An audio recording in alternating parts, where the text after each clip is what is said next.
မြန်မာပြည်သူများကိုအကာအကွယ်ပေးမဲ့ Brave Burma Act ဥပဒေမူကြမ်းကို American Outlet တော်တွင်အတည်ပြုလိုက်ပြီးစစ်တပ်ကိုပုံမပိတ်ဆို့အရေးယူရက်နဲ့မြန်မာအရေး American တန်တမန်ခန့်အန်ရန်ပါဝင်ဆိုတဲ့သတင်းကိုတင်ဆက်ပေးသွားမှာဖြစ်ပါတယ်။မြန်မာနိုင်ငံရှိစစ်အောင်နာရှင်စနစ်ကိုတိုက်ခတ်နေသည့်ပြည်သူများနဲ့အတူရည်တည်ရတဲ့စစ်ကောင်စီပေါ်စီးပွားရေးပိတ်ဆို့မှုများပုံမတင်းကျပ်ရန်ရည်ရွယ်သည့် Brave Burma Act HR 3190 ဥပဒေမူကြမ်းကို American Outlet တော်က February လ10ရက်နေ့တွင်အတည်ပြုလိုက်ပြီးဖြစ်ကြောင်းသိရပါတယ်။ရေးဥပဒေမူကြမ်းကိုပူးရဲတင်သွင်းသူတို့ဖြစ်သည့် Republican Party မှ Congress လွှတ်တော်အမတ် Tim Kennedy ကယခုကဲ့သို့အတည်ပြုနိုင်ခြင်းအပေါ်ကိုဆိုလိုက်ပြီးဒီဥပဒေဟာမိမိတို့ရဲ့လွတ်လပ်မှုနဲ့ဂုဏ်သိက္ခာအထတိုက်ပွဲဝင်နေတဲ့မြန်မာပြည်သူတွေကိုစစ်ကောင်စီကရရဆက်ဆက်နှိပ်စက်နေတာကို American ကလက်လျူရှုထောင်းမှာမဟုတ်ဘူးဆိုတာရှင်းရှင်းလင်းလင်းပြသလိုက်တာပဲဖြစ်တယ်ဟုပြောကြားခဲ့ပါတယ်။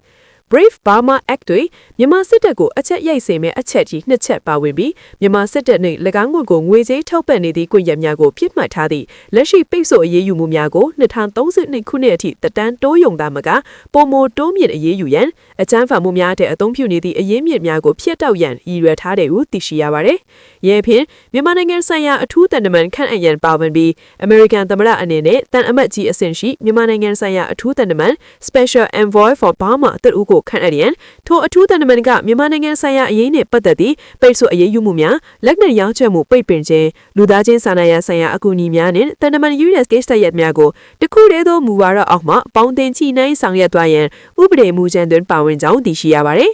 Republican Party မှ Congress လွှတ်တော်အမတ် Kennedy က၎င်း၏မဲဆန္ဒနယ်ဖြစ်သည့် New York မြောက်ပိုင်းရှိအင်အားကောင်းတဲ့မြန်မာလူမှုအတိုင်းဝိုင်းတို့အစဉ်ဆက်အတန်ထုတ်ပေးနေသူဖြစ်သည့် American ရောက်မြန်မာပြည်သူတွေကိုဘေးအန္တရာယ်ရှိသည့်နေရာများသို့ပြန်မပို့စေရန်နှင့်ယာယီအကာအကွယ်ပေးထားသည့် TPS အဆင့်အတားကိုကာကွယ်ပေးရန်လည်းတိုက်တွန်းထားပါတယ်။ယခုအောက်လွှတ်တော်ကအတည်ပြုလိုက်သည့် Brave Burma Act ဥပဒေမူကြမ်းကိုအထက်လွှတ်တော်စနိတ်တွင်ဆွေးနွေးအတည်ပြုရန်ပေးပို့သွားမည်ဖြစ်ကြောင်းသိရှိရပါတယ်။ဆက်လက်ပြီးတင်ဆက်ပေးသွားမှာကတော့ကြံဖြတ်ပါတီအတွင်းသမရအဖြစ်မြတူကိုတင်ဖြောက်သည့်အစိုးရအဖွဲ့တွင်မြတူများပါဝင်ပြီးဆိုဒီကိုကြံဖြတ်ပါတီမှအမတ်များကိုယ်တိုင်တိခွင့်မရဘဲဖြစ်နေပြီးအချိန်တန်တို့အတိပေးမြင်ဟုသာပါတီဥက္ကဋ္ဌခင်ရီကပြောဆိုနေကြောင်းကြံခါရေးပါတီတရင်ရင်းပြကရန်ကုန်ခေတ်သစ်တရင်ဌာနကိုပြောဆိုပါတယ်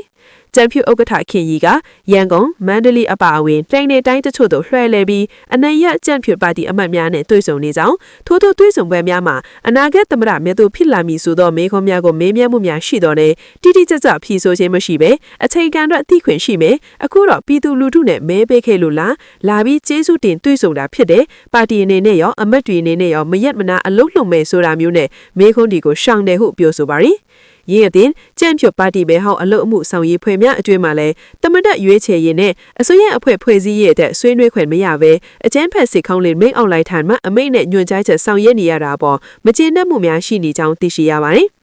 အနိုင်ရပါတီအနေနဲ့ပါတီပဲဟောက်အလို့အမှုဆောင်ရွက်ဖွဲ့ကတမတက်ရွေးချယ်ရေးအစိုးရအဖွဲ့ဖွဲ့စည်းရေးတွေကိုဆွေးနွေးရမယ့်အချိန်ဖြစ်ပေမဲ့လည်းတက်ချုပ်ရဲ့အမိန့်ဆောင်ရွက်နေရတာအပေါ်မှာပါတီထိပ်ပိုင်း CEC ဘက်ကလည်းမကျေနပ်မှုများရှိပါတယ်အနိုင်ရပါတီရဲ့ CEC နဲ့ဘဲဟောက်ကော်မတီတွေကတော့မှကိုပါတီကဘလို့ပုံစံနဲ့နိုင်ကယ်ကိုတာဝန်ယူရမလဲဆိုတာကိုသိခွင့်မရတဲ့အနေအထားမျိုးဖြစ်တဲ့အတွက်ဒီအပေါ်မှာအားလုံးကခန်းစားချက်တွေရှိကြတယ်ဒါကမထက်သင့်ဘူးဆိုတာမျိုးဘဲဟောက်ကော်မတီဝင်တွေကအထိပြောဆိုမှုများရှိလာတာဖြစ်ပါတယ်ဟုကြံခိုင်ရေးပါတီတရင်ရင်းမြစ်ကပြောဆိုပါရယ်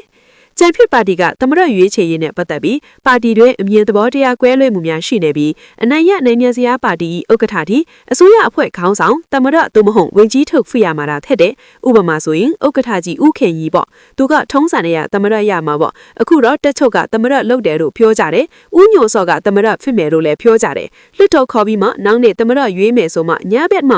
မြေသူကိုသမရအဖြစ်ရွေးရမယ်မဲပေးရမယ်ဆိုတာကိုပါတီဘက်ကအမတ်တွေကိုအသိပေးမယ်လို့လည်းပြောတယ်ပါတီကတင်ရမယ်ရွေးရမယ်သမရကိုပါတီဘက်ကတီးခွင့်မရှိဖြစ်နေတာဟုကြံခန့်ရေးပါတီတရင်ရင်းမြစ်ကဆက်လက်ရှင်းပြပါရယ်စစ်တပ်ကပြုလုပ်ထားတဲ့အတူရောက်ရွေးခေါ်ပွဲမှာကြံဖြတ်ပါတီကပြည်သူ့လွှတ်တော်အမတ်231နေရာနဲ့အမျိုးသားလွှတ်တော်101နေရာစုစုပေါင်းအမတ်နေရာ330ခုတည်းအမှန်ရရှိထားပြီးလွတ်ကျွတ်စွာပဲအစိုးရအဖွဲ့ဖွဲ့စည်းခွင့်ရရှိထားပါတယ်